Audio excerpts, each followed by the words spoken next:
Welcome to the Business Buyer Diaries. My name is Nathan Platter. I'm a full-time employee, and I bought a business. I did everything right, from finding the deal, handling all the due diligence on 63 opportunities, and ultimately bought a profitable gym. And boy, was I in for a big surprise as a new owner. I chronicled everything in real time, including the biggest wins to the stressful nights at 2 a.m. I'm sharing my journey without sugarcoating anything, so you don't make the same mistakes that I did. Here's today's episode. So I hear a lot about, sorry, I'm just tired. I was up late last night, working, and it's been a long one day, trying to get stuff squeezed in before a certain deadline. But, you know, on these podcasts and these other things I'm listening to, people keep saying like, oh, it costs more to make a bad hire than a good hire. Like, okay, yeah, that makes sense. But then another one that kind of threw me off guard was like, it's fine to make a good hire, but even if like a world-class, amazing hire of a candidate is like 20 or 30% better than your next best option, they're like a 4x better option. So I was wondering, like, how is that possible? It's only 20% more productive, but they're 4 times better. Like, how does that work? Like, obviously the math doesn't work, so something else is happening in that. And I'm finding out that world-class players or employees, they're able to take ownership over the role, figure out what the next problem is going to be, go solve the problem. They can coordinate events and all the lead up to it, and they're not going to be hogging you down for questions. My staff isn't doing that right now, but like my accountant is like, hey, can I have some time? I get some clarification on hours. And the seller's like, hey, can I get some time? I wanted to check in and see if you can do something for me. And then like my manager was like, oh, hey, question, can you help me with one thing?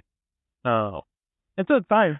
Like, it's not a problem. Like, but if you have 6 or 7 people each wanting 30 minutes of your time, that's like 3-4 hours of your day just to answer people's questions. And you don't have time to actually do anything. And so I think in my head, at the moment at least, what an A player does, they're like a top tier hire, is they're able to figure out how to answer the question. They're able to figure out how to see the next problem, how to find the answer, and they're not slowing you down on what you need to be. And it's fine. Like, it's okay. Like, if they need me to approve a budget, they need me to approve a hire or extend an offer to someone. Like something that is core that it should be a part of. But if I'm being brought into a situation where I'm not necessary to get to the next step, I think it's where an A player is able to see that difference and go get it all done.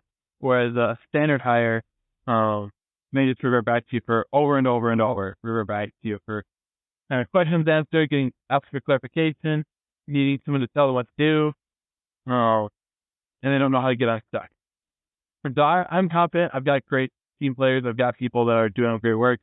So I'm not, this isn't sort of shade at them by any means. But just realizing that the best hires are the ones that are able to self-delegate, self-Google, get unstuck, and they don't have to know everything, but they're just able to run a little bit farther until like you truly are the only way they can get unstuck along the way. So that's my learning.